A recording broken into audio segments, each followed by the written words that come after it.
Time now to switch gear and talk about bunny rabbits. Fiona Murphy is our resident bunny coach, and she joins us now. Fiona, good afternoon.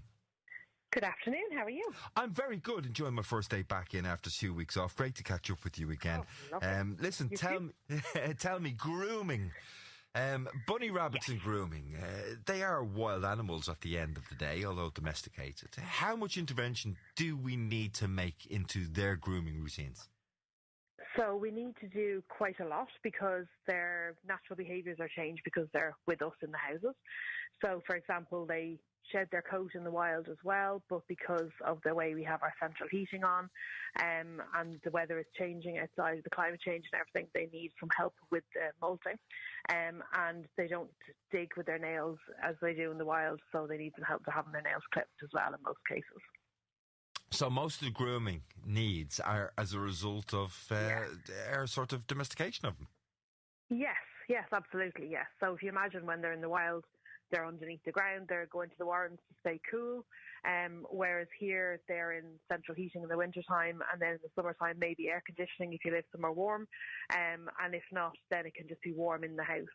And so they shed probably more than they do in the wild as well, and they've no control over to control their own body temperature as much as they do in the wild. So I know you advocate bunny rabbits living in people's homes, and you've talked before to us about how fabulous they are inside the house, but not everybody has them inside the house. A lot of people would still have them in runs outdoors. If a rabbit then is in a run outdoor, does that mean that they need less intervention to keep them looking and feeling fabulous? It depends very much on the rabbit, and it depends on the weather. So some rabbits would molt more than others depending on their breed, and it depends on the weather as well. So if we get particularly hot weather like we had earlier on this summer, that can really affect their coat. So, for example, they reckon that they molt twice a year, but I think they molt for 6 months and then another 6 months. It just seems to be ongoing. That's what your Hoover bag tells you, is it? Yes, exactly. So take us through then. If you do have a rabbit that's totally domesticated, it's living indoors, it's not getting any of that natural grooming from digging and snuffling and doing all those things. What would be your top three? What's the three most important things to have on that grooming schedule? So definitely nail clipping is more important and more regular than a lot of people think. They should be done at least every 6 to 8 weeks, unless they're outside and they're digging all the time, in which case they might wear them down naturally, either through digging in the earth, or if they've got concrete and they dig on the concrete and walk around on concrete a lot, that can wear down their nails as well. Excuse me. But if they're living indoors, then the nails tend to grow quite long. They grow longer in the summertime. They're not wearing them down, and because their nails get long, what can happen is it can put a lot of pressure on their heels, and they end up with what they call sore hocks, which is like bald patches, that can get red and sore and infected on their heels because their foot positioning is different because the nails are so long. So it's really important. And do they like getting their nails did? No, they don't. Not a fan. Generally speaking, not fans of that at all. But I'm a big advocate in teaching a rabbit how to be picked up and trust you when they pick you up, when you pick them up, sorry. And because of that, they can be much easier to handle when you're doing their nails, and they can be, okay, we're doing nails now, and that means I'm getting a treat at the end of it, and they can be much more relaxed about it. If they're used to being picked up regularly, it can be much easier, but they don't generally like you messing with their feet that much, but has to be done, you know. It's completely gone from my mind. What do you call a baby bunny rabbit? Sorry, you broke up there? It's completely gone from my mind for some reason. What do you call a baby bunny rabbit? They're kittens. Kittens, okay. So is this something as a part of their schedule every 4 to 6 to 8 weeks, whatever it might be, that you should be introducing to them as kittens so that they can get used to it?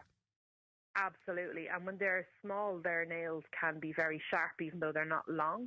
So it can be a good idea to tip them anyway when they're little, because they get some used to it, but also makes them less scratchy when you're picking them up as well. And if they have it done often from when they're small, absolutely makes a huge difference. They get very used to it, So tip number one, nails every 6 to 8 weeks, particularly if they're indoors. You might get a little bit longer if they're outside or they're on something where they can scratch away. Tip number two. Exactly. Tip number two would be when they're molting. So when they're molting, you nearly always have to do some grooming with them. So your rabbits, you should pick them up every week and check them over. And in that weekly check, you could give them a little brush. So they should have a weekly brush year round, really. When they're molting, you might need to do that every day. Or if they're long-haired or very fluffy rabbit, it might need to be done every day as well to stop them matting. But when they're molting, then the fur comes out in lumps, and they tend to lick themselves to clean and to lick that, and they can inhale it as well and ingest it, and that's not great for them. So they always have fur in their gut because they're rabbits and that's how they clean themselves.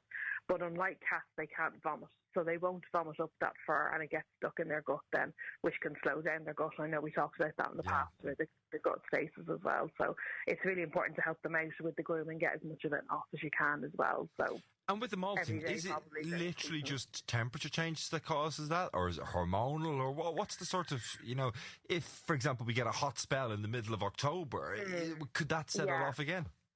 Absolutely, yes, absolutely. And ours are all molting really badly again now. I don't know why, because it's not as warm as it was a few weeks ago, but now all of a sudden they're just blowing the coats again. It can be hormonal, yeah, absolutely it can be, and it also can be an age thing. So we're finding with ours, we've a couple of rabbits that are 11 or 12 and they're molting worse than they ever did.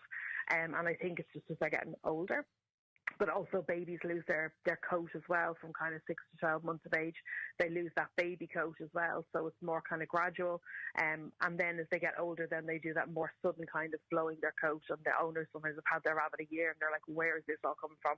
He didn't molt that badly last year. And it was because he was a baby and he wasn't. So that can affect it as well, their age. And if they're not well as well, or stressed, those kind of things can make a difference too. There's a lot in it, really. The third top tip, we've dealt with nails, we've dealt with molting. In terms of the grooming, what's the third and final tip that you'd give people? Scent glands. So a lot of people don't know that rabbits have scent glands. They have scent glands under their chin, which is why they go around chinning things. They rub their chins on things, and that means that's mine, that's mine, that's mine. So they can rub it on you or on things. Yes, everything is theirs. But they also have scent glands either side of their genitals. So they have like a slit either side of their genitals, and that can get caught up with like a waxy substance, which really smells. So sometimes people say, oh, my rabbit smells, and what it is actually the scent glands are blocked up. So they should clean them themselves, but a lot of rabbits don't, especially if they're overweight or they have like arthritis or something like that, or they're just lazy about their cleaning. So that you should look at those as well every 6 to 8 weeks. And how would you be cleaning the scent glands? Just with a baby wipe is just perfect. Just with your finger and a baby wipe and just scoop out the gist that's in there. Yes, it's really not. But a lot of people don't know that it needs doing because it can get infected if you don't. So it's important to do that as well.